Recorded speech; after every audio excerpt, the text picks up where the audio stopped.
नमस्कार। आपने ये न्यूज़ सुन रखा होगा कि बिहार में ग्रामीण इलाकों यानी पंचायतों में हर परिवार से सालाना 1200 रुपये महीने की वसूली की जाएगी और इस संबंध में बहुत तरह के भ्रम लोगों में फैल रहे हैं। ग्रामीण इलाकों में ऊहापोह की स्थिति है। पंचायती राज विभाग के जो मंत्री हैं वो बिल्कुल अपरिपक्व हैं, उनको कुछ समझ में नहीं आता है, कभी कुछ बयान देते हैं। तो ये जो इस संबंध में वस्तु स्थिति क्या है इसको हम आप लोगों को क्लियर कर दे रहे हैं। इस विषय पर बात करने का मेरा एक सिंपल इरादा ये है, मेरा उद्देश्य ये है कि हाल के कुछ वर्षों में 20, 25, 30 वर्षों में ये देखा जा रहा है कि संविधान में जिन विषयों का, जिस उद्देश्यों के लिए जो प्रोविजंस किए गए थे उन सब का उलट इस्तेमाल हो रहा है। अभी हम फोकस कर रहे हैं सिर्फ स्थानीय निकाय का यानी रूरल सेल्फ गवर्नमेंट बॉडीज़ का, यानी ग्राम पंचायत, पंचायत समिति और जिला परिषद के संबंध में। एक्चुअली संविधान के अनुच्छेद 280 और 243 में क्रमशः केंद्रीय वित्त आयोग और राज्य वित्त आयोग बनाने का प्रावधान है। आपको बताते चले कि मेरे हाथ में संविधान है, इसमें जो कॉन्स्टिट्यूएंट असेंबली में बहस हुआ था उसमें राज्य वित्त आयोग की कोई कल्पना नहीं की गई थी। जब राजीव गांधी प्रधानमंत्री थे तो 72वें 73वें संविधान संशोधन जब हुआ तो उसमें ये आर्टिकल 243 के सारे प्रोविजो डाले गए और उसमें फिर राज्य वित्त आयोग की कल्पना की गई। केंद्रीय वित्त आयोग ये कह रहा है कि पंचायतों को अपने रिसोर्सेस को बढ़ाना होगा, तभी उसको हम परफॉर्मेंस ग्रांट देंगे। तो ये जो केंद्रीय वित्त आयोग है 16वीं, उसने अनुशंसा किया है कि जो राज्य अपने पंचायतों में अपनी वित्तीय व्यवस्था, अपने रिसोर्स यानी अपने संसाधन को नहीं बढ़ाएंगे, उसका परफॉर्मेंस ग्रांट हम बंद कर देंगे। ठीक है, दो तरह जितनी राशि आती है उसका दो कंपोनेंट होता है, एक बेसिक कंपोनेंट होता है और एक परफॉर्मेंस ग्रांट होता है। तो वो कह रहा है कि वो आप नहीं कीजिएगा तो हम बंद कर देंगे। यही अनुशंसा केंद्रीय वित्त आयोग 16वां केंद्रीय वित्त आयोग ने दिया है सरकार को, जिसको लेकर के मीडिया में खबर आई और लोगों में ये कन्फ्यूजन हुआ कि शायद ये बिहार सरकार का निर्णय है या केंद्र सरकार का निर्णय। तो ये निर्णय भी नहीं हुआ है, ये 16वीं वित्त आयोग ने ये अनुशंसा दी है। अब इस पर केंद्रीय सरकार क्या निर्णय लेती है उससे अगर इसको अगर मान लीजिए कि केंद्र सरकार ने इसको मान लिया और राज्य सरकार अगर 1200 रुपया नहीं लगाती है तो फिर राज्य सरकार को जो पैसा मिलता है परफॉर्मेंस ग्रांट का केंद्रीय वित्त आयोग से, वो पैसा बंद हो जाएगा। देखिए, हम आपको पहले कुछ फैक्ट्स बता देते हैं। ये जो अभी 25, 26 ये ऑनवर्ड्स जो चल रहा है, तो इस 5 साल में पंचायतों को, जिला परिषदों को और पंचायत समितियों को कितना पैसा मिलेगा, ये अगर आप सुनिएगा तो आपको होश उड़ जाएगा। और इसके मद्देनज़र आप यह देखिएगा कि पंचायतों में, जिला परिषदों में और पंचायत समितियों में कितना काम हुआ है। तो ये निर्णय आपको लेना है कि इस राशि का क्या हुआ। यूं ही नहीं मुखिया के चुनाव में 1-1 करोड़ रुपया खर्च हो रहा है, यूं ही नहीं जिला परिषद के सदस्य बनने और जिला परिषद के अध्यक्ष बनने में 5-5 करोड़ रुपए खर्च हो रहे हैं, यूं ही नहीं प्रमुख के अविश्वास प्रस्ताव में लोग 5 स्टार होटल में लेके जाते हैं सभी सदस्यों को। कितनी राशि है इसको समझिए। तो जब हम ग्राम पंचायत या ग्रामीण क्षेत्र के रूरल लोकल बॉडीज़ बोल रहे हैं, यानी ग्रामीण स्थानीय संस्थाएं, PRI, जिसको पंचायती राज इंस्टीट्यूशंस PRI भी बोलते हैं, वो बोलेंगे तो उसका मतलब आप समझिएगा ग्राम पंचायत, पंचायत समिति और जिला परिषद।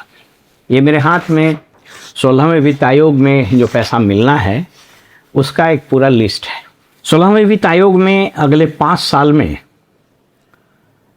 जिला परिषद को मिलेगा लगभग 5000 करोड़, ये बिहार का फिगर है। पंचायत समितियों को लगभग 5000 करोड़ 5 साल में, और ग्राम पंचायत को टोटल ग्रांट का 70% मिलता है, 23,345 करोड़। यानी अकेले केंद्र सरकार से, केंद्रीय वित्त आयोग के माध्यम से PRIs को, पंचायती राज इंस्टीट्यूशन को 33,350 करोड़ मिलेंगे 5 साल में। राज्य सरकार का जो वित्त आयोग है वो संविधान के अनुच्छेद 243 के प्रोविजो के तहत बना है। तो छठा राज्य वित्त आयोग का गठन हुआ है और अशोक चौधरी जो मुख्य सचिव बिहार के थे, जो आज तक रिटायर नहीं हुए, एक में ख़त्म होते हैं दूसरे में आ जाते हैं, वही इसके अध्यक्ष बने हैं। इसमें जिला परिषदों को 5 साल में 4250, पंचायत समिति को 4250 करोड़ और पंचायतों को 19,834 करोड़। यानी टोटल पैसा ये मैंने बताया ये 1 साल का है, तो अगर 5 साल से गुना करके हम बता देते हैं कि टोटल पैसा जो केंद्रीय वित्त आयोग और राज्य वित्त आयोग से 5 साल में मिलेगा जिला परिषदों को, वह मिलेगा 9,252 करोड़। राशि जरा समझ लीजिए, जिला परिषद के को है तो 38 को है, तो ये 5 साल में राज्य और वित्त आयोग से इनको पैसा मिलेगा 9,252 करोड़। पंचायत समितियों को भी इतना ही मिलेगा, 9,252 करोड़ 5 साल में, और पंचायतों को मिलेगा 43,180 करोड़। टोटल पैसा 5 साल में ये आप अगर सबको जोड़ देंगे तो लगभग 61,700 करोड़ रुपया मिलेगा पंचायती राज इंस्टीट्यूशंस को 26-27 से अगले 5 साल के लिए। ये पैसा कितना बड़ा है यह आपको अंदाजा लगे। इसके अलावा भी पंचायती राज इंस्टीट्यूशंस को राज्य सरकार स्टेट प्लान से पैसा वगैरह देती है। आज हम एक अलग विषय पर बात करेंगे। ये वीडियो बड़ा टेक्निकल है, लेकिन इसको आम जनता को समझना बहुत जरूरी है। पहले तो ये समझ लीजिए कि क्यों मुखिया से लेकर के जिला परिषद के अध्यक्ष और सदस्य तक क्यों मारामारी होता है। ये 5 साल में जो 61,700 करोड़ रुपया आएगा, इसके पहले वाले जो 5 साल खत्म हुआ उसमें मैंने एक बार कैलकुलेट किया था, तो ये लगभग 50,000 करोड़ रुपया तक आया था। यानी 26-27 से पिछले 5 साल, यानी उसको आप जोड़ लीजिए 25-26, 24-25, 23-24 और 22-23 और 21-22, 21-22 से लेकर के और 25-26 तक 5 साल में लगभग 50,000 करोड़ मिला था। अब ये जरा हम समझा दें आपको कि ये पैसा जो केंद्रीय वित्त आयोग है, यह संविधान के 280 आर्टिकल में इसका प्रोविजन क्यों किया गया था ये बता देते हैं। पंचायतों के लिए इसलिए किया गया था कि साहब, जो हमारे गांधी जी का एक परिकल्पना था कि हमारा जो विलेज है वो सेल्फ गवर्नमेंट हो जाएगा, ये स्वशासन हो जाएगा, सेल्फ गवर्नमेंट, लोकल विलेज जो है वो सरकार हो जाएगा, स्थानीय सरकार। तो जब स्थानीय सरकार का मतलब क्या, सरकार अपना संसाधन का उपाय करती है और सरकार अपना काम करती है। तो हुआ कि चूंकि देश आज़ाद हुआ है अभी, तो अभी पंचायतों को, और अभी हम खाली पंचायत का बात कर रहे हैं, इतना ही पैसा लगभग अर्बन लोकल बॉडीज़ को भी मिलता है, नगर परिषद, नगर पंचायत और नगर निगम आदि को इतना ही पैसा लगभग मिलता है, रादर इससे ज़्यादा ही मिलता है। उस पर कभी मौका लगेगा तो हम आपको बताएंगे कि क्यों मेयर बनने के लिए, वार्ड काउंसिलर बनने के लिए मारामारी हो रहा है, क्यों गोली चल जाती है।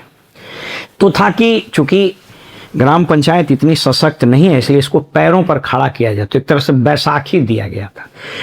हमेशा याद रखिए कि बैसाखी या वेंटिलेटर ये शॉर्ट टर्म योजना है, एक शॉर्ट टर्म उपाय है।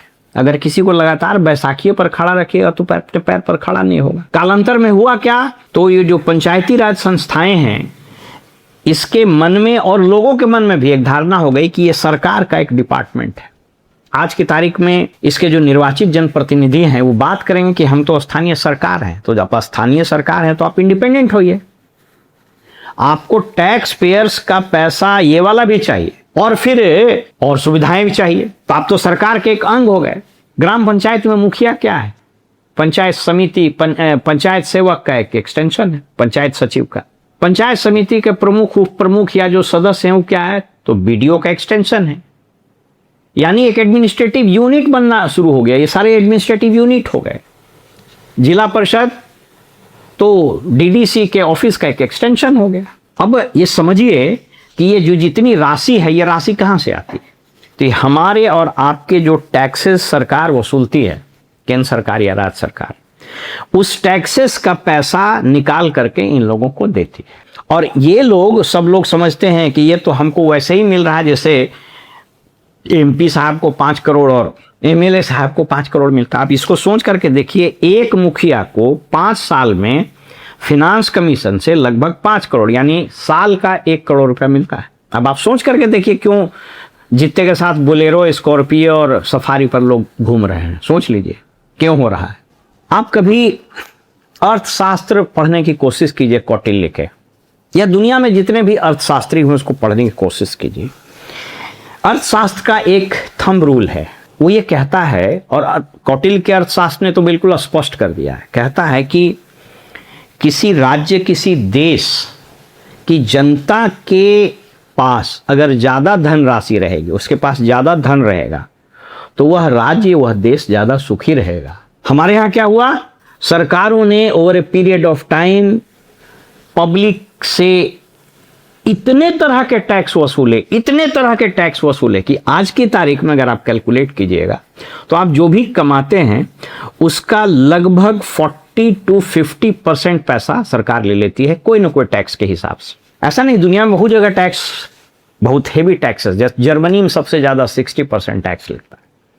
लेकिन एक बार आपने टैक्स दे दिया, फिर आपका सारा काम सरकार का, पब्लिक स्कूल शानदार, पब्लिक हॉस्पिटल शानदार, रोड शानदार, पानी शानदार, हवा शानदार, सुरक्षा शानदार, सड़कें शानदार, सब कुछ, आप निश्चिंत रहिए। हमारे यहाँ क्या है, टैक्स लग रहा है जर्मनी के स्टाइल में, और सुविधाएं हैं नाइजीरिया, रवांडा, सोमालिया जैसा। आपको समझा देते हैं। आप बीमार पड़ते हैं, यदि आपके पास संसाधन है तो कहाँ जाइएगा, सरकारी हॉस्पिटल या प्राइवेट, तो आप प्राइवेट में जाइएगा। आपके बच्चे होते हैं तो आप कहाँ प्रेफर करते हैं नाम लिखाना, तो प्राइवेट स्कूल में। आप अपनी सुरक्षा का स्वयं उपाय कीजिए, सफाई का स्वयं उपाय कीजिए। एयर पोल्यूशन हो गया तो घर में पोल्यूशन कम करने का मशीन लगाइए। पानी पड़ गया, रोड में जाम हो गया, सड़कें टूट गई, आप जानिए। इथेनॉल लगाइए गाड़ी में, गाड़ी खराब हो जाएगा, वो आप जानिए। सुरक्षा का भगवान मालिक। तो टैक्स हम दे जर्मनी की तरह और सुविधा मिले रवांडा, सोमालिया और इस तरह के अफ्रीकन मुल्क की तरह। मैं ये प्रश्न उठा रहा हूं कि संविधान में यह राशि देने का प्रावधान ये टेम्पोररी था। संविधान सभा का पूरा बहस पढ़ लीजिए, टेम्पोररी था कि इसको सेल्फ रिलायंट बनाना है। अगर राज्य और देश पंचायती राज संस्थाओं को ठीक करना चाहती है, एक झटके में इसका सब भ्रष्टाचार खत्म हो जाएगा। ये फाइनेंस कमीशन से पैसा देना बंद कर दीजिए। विदेशों में क्या होता है, जो म्युनिसिपल बॉडीज होता है, वह जिस इलाके का वो म्युनिसिपल बॉडीज है वहाँ से लोगों से टैक्स लेता है और फिर उसकी सफाई और रखरखाव का काम करता है। याद रखिए हमेशा, ये रोड वोड बनवाना, पुल इंफ्रास्ट्रक्चर बनवाना, ये सरकार का काम है। सफाई कराना और जो छोटे मोटे चीज़ें इसको कराना सरकार का काम नहीं था। वो तो कालांतर में लोगों ने इसको बर्बाद किया सिस्टम को। तो विदेशों में होता यह है कि अगर कोई मेयर या वहाँ का जो निर्वाचित जनप्रतिनिधि है वह जो टैक्स लिया उसके अनुरूप काम नहीं किया तो लोग टैक्स देना बंद कर देते हैं और वो बैंकरप्ट हो जाता है, वो खत्म हो जाता है। क्या फायदा होगा कि जो सेवा करने के लिए आना चाहते हैं, जो पैसे का कलेक्शन करके सही से खर्च करेंगे तो लोगों के प्रति अकाउंटेबल भी होंगे। नागरिक भी जो टैक्स देगा सीधे स्थानीय निकायों को, तो उससे क्वेश्चन पूछेगा कि जैसे फर्ज कीजिए कि मैंने टैक्स दिया नगर पालिका को और उसने सफाई नहीं किया तो मैं टैक्स नहीं दूंगा।